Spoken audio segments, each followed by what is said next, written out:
Did you know the human body has over 60,000 miles of blood vessels? When any of those blood vessels gets damaged, it can cause serious problems, including varicose veins and heavy, achy legs. Joining us with signs, symptoms, and treatment for vein disease is Dr. Rajiv Agarwal with Modern Heart and Vascular Institute. Good morning, Dr. Agarwal. Good morning, Deborah. How you doing? I am doing well. Okay, poor circulation. If your body has poor circulation, everything in your body is going to recognize it and have a problem with it. But why are the legs more problematic, it seems? Well, first of all, the legs have lots of arteries and veins, and it's the tissues, the organs that are the farthest away from the heart. So if there are problems of blood going from the heart, the farthest are the legs. And similarly, in coming back, the legs are the farthest to bring it back to the lungs to get reoxygenated. So that's why the legs hurt the most usually. Yeah, it's got to travel further. Okay, if you have poor circulation with your arteries, generally the symptoms are what? So arteries take oxygenated blood to the tissue. So you're going to get symptoms with exertion. That's the key. If someone tells me that my legs bother me when I walk, that's sign of arterial disease. So if they get heaviness, achiness, burning with walking, that's arterial disease. Okay, and then if it's poor circulation with the veins, it's what?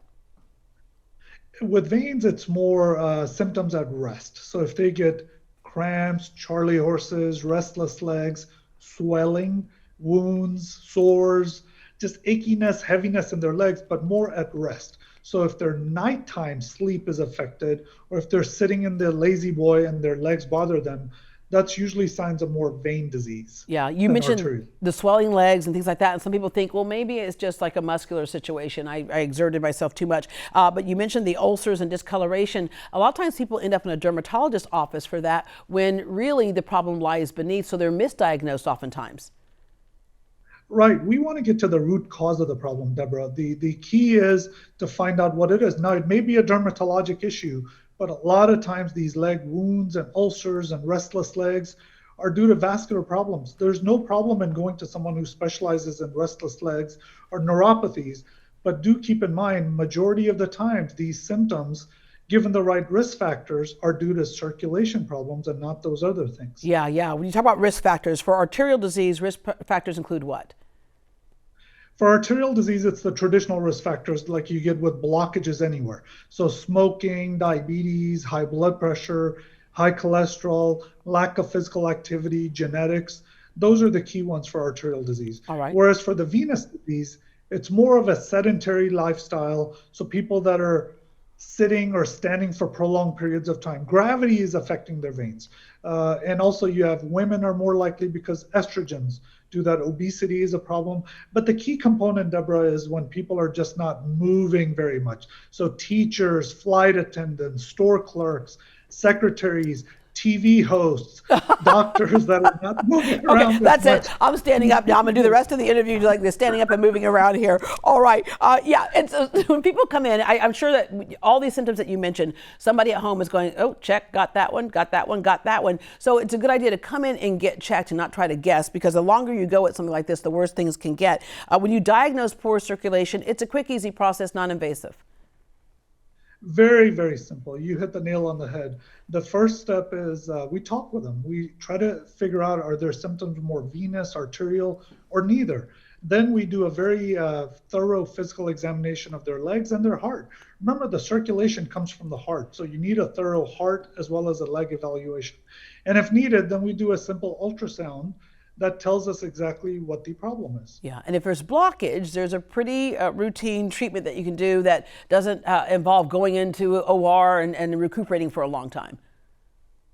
No, it's most arterial fixes, blockage fixes are done on an outpatient basis. People come in, rotor-rooter, stent, balloon angioplasty, whatever it is, you go home the same day. Whereas with the veins, as you see on the picture there, that is not even outpatient, it's in-office procedure. Wow. It takes minutes. Minutes is all it takes. No anesthesia. You come in, you drive yourself to the office, we fix it, and you drive yourself home.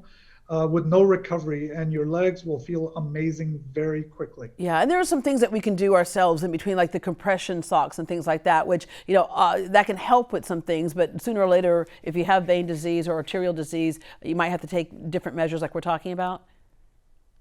Yeah, the conservative measures are important, but they're just band-aids, Deborah. They're not fixing the problem. If my shoulder hurts real bad, I don't want a pain pill. I want someone to tell me why it hurts and make it go away forever.